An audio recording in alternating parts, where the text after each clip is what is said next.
There are times when I just want to look at your face. With the stars in the night, there are times when I just want to feel your embrace.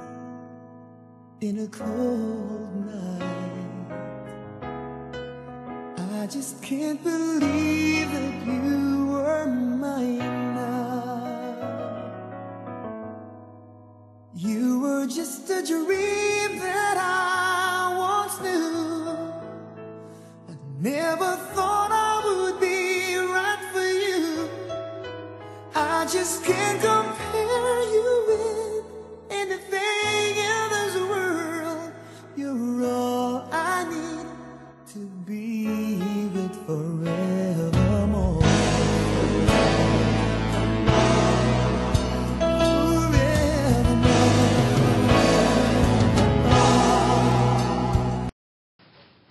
Hi Tracy, ito na yung surprise ko sa'yo. Hindi ko kasi alam paano sasabihin sa'yo. So, dinaan ko na sa ganito, especially na sa ibang bansa ka. So, Tracy, makinig ka sa mga sasabihin ko. Halos mag-aaning na taon na tayo, Tracy. Marami na tayong mga trials sa pinagdaanan, mga problemang nilagpasan, mga pag-aaway na sa huli naman nagkakabati pa rin. Sa loob ng 5 taon na yun, Tracy, alam mo kung gaano kita kamahal. At alam ko rin naman kung gaano mo ako kamahal. Kaya nga umabot tayo ng ganito katagal, di ba? Dahil sa pagpapasensya natin sa isa't isa. Tracy, sa loob ng 5 taon na yun, nakilala kitang lubos. At kung meron mang mga bagay na hindi ko pa alam sa'yo, siguro sa next stage ko na tutuklasin yun. Mahal na mahal kita, Tracy. Kahit na tingin mo hindi. Pero deep inside, mahal kita. Alam ni Lord John, Tracy. Kaya nga nitong huli na nawala ka, pumunta ka sa Amerika, sobrang nalungkot ako. Pero alam ko naman, para naman sa atin yon, sa pamilya mo, para rin sa sarili mo.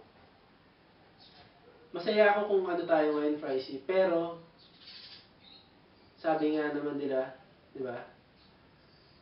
Sa haba-haba man ng prosesyon, sa simbahan pa rin ng tuloy. Hindi ko na patatagalin to, Tracy.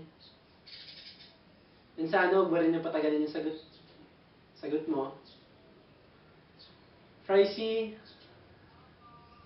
will you marry me?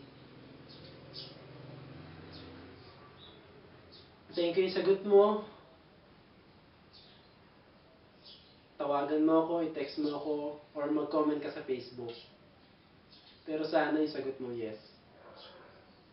Mahal na mahal kita, miss na kita. See you soon. And hopefully, bago ka bumalik sa Amerika, maging Mrs. Judith Montoya, Mr. ka na. I love you. And I miss you. Ingat ka parati dyan.